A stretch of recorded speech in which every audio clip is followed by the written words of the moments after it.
দাবিতে কিন্তু আপনাদের আন্দোলন ছিল না। আপনাদের আন্দোলন ছিল কোটা সংস্কারের বিরুদ্ধে, বৈষম্যের বিরুদ্ধে ছিল। এবং সেই আন্দোলনটি যখন 12 জুলাই থেকে যখন আন্দোলনটি যখন সারা বাংলাদেশে দানা বেঁধে যখন ছড়িয়ে পড়ে, সেই আন্দোলনটা কিন্তু আপনাদের সাথে সর্বাঙ্গীনভাবে বাংলাদেশ জাতীয়তাবাদী দল বিএনপি এবং তার সকল অঙ্গ সংগঠন কিন্তু আমাদের নেতা তারেক রহমান আপনাদেরকে সব জায়গায় কিন্তু সমর্থন দিয়েছি। আমরা আপনাদের সাথে সহযোগী হয়ে একসাথে কাজে কাজ মিলিয়ে কিন্তু কাজ করেছি। আমরা কি দেখেছি? 18, 19, 20, 21 জুলাই সারা বাংলাদেশে যখন বৈষম্য বিরোধী ছাত্র আন্দোলন যখন দানা বেঁধে আগুনের ক্ষোভ যখন দাবানল জ্বলে উঠেছে, সেই সময় 21 জুলাই পর্যন্ত বৈষম্য বিরোধী ছাত্রদের আন্দোলন কিন্তু ছিল 9 দফার আন্দোলন ছিল। মনে আছে আপনাদের? 9 দফার আন্দোলনে কি কোথাও শেখ হাসিনার পক্ষ থেকে কথা লেখা ছিল? কোথাও কিন্তু লেখা ছিল না। আপনারা অমুক মন্ত্রী, স্বরাষ্ট্রমন্ত্রী, ডাক্তার নিরাপত্তা মন্ত্রী, এই মন্ত্রী, ওই মন্ত্রী পদত্যাগ চেয়েছেন, কিন্তু শেখ হাসিনার পক্ষ থেকে 9 দফার মধ্যে কোথাও ছিল? 18 জুলাই থেকে 21 জুলাই পর্যন্ত ছাত্র আন্দোলনে ঢাকা বিশ্ববিদ্যালয়ে যে ভূমিকা রেখেছিল বৈষম্য বিরোধী ছাত্র আন্দোলনের আজকের শীর্ষ নেতারা, যেই শীর্ষ নেতাদের মধ্যে আবার কয়েকজন নেতা সরকারের উপদেষ্টা হয়েছে।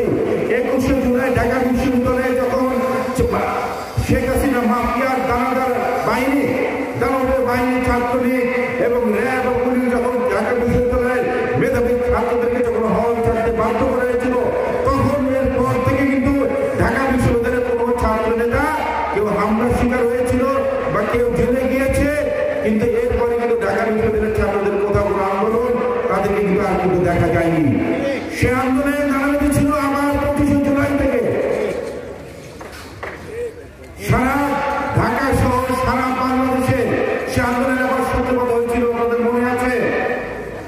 বেসরকারি বিশ্ববিদ্যালয়ের ছাত্রদের মাধ্যমে আন্দোলন আবার শুরু হয়েছিল।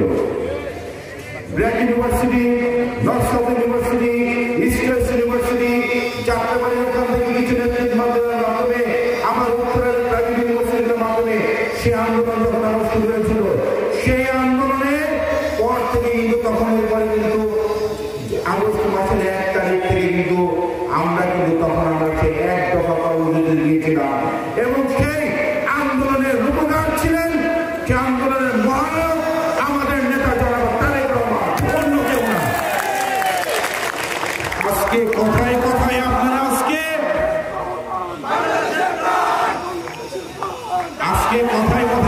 আন্দোলনটা আপনাদের একক আন্দোলন বলে চাপতে দেখি। অনেক ঘরের গৃহবধূরা তাদের রুটি বানানো বেলুন নিয়ে, তাদের খুন্তি নিয়ে, জগ নিয়ে, তারা কিন্তু প্লেট নিয়েও তারা কিন্তু রাস্তায় নেমে এসেছিল। সর্বস্তরের সকল শ্রেণী পেশার মানুষ রাস্তায় নেমে এসে সে আন্দোলন করেছে, সে গণঅভ্যুত্থান ঘটিয়েছে, সে গণঅভ্যুত্থানের শেখ হাসিনা দেশ থেকে পালিয়ে গিয়েছে।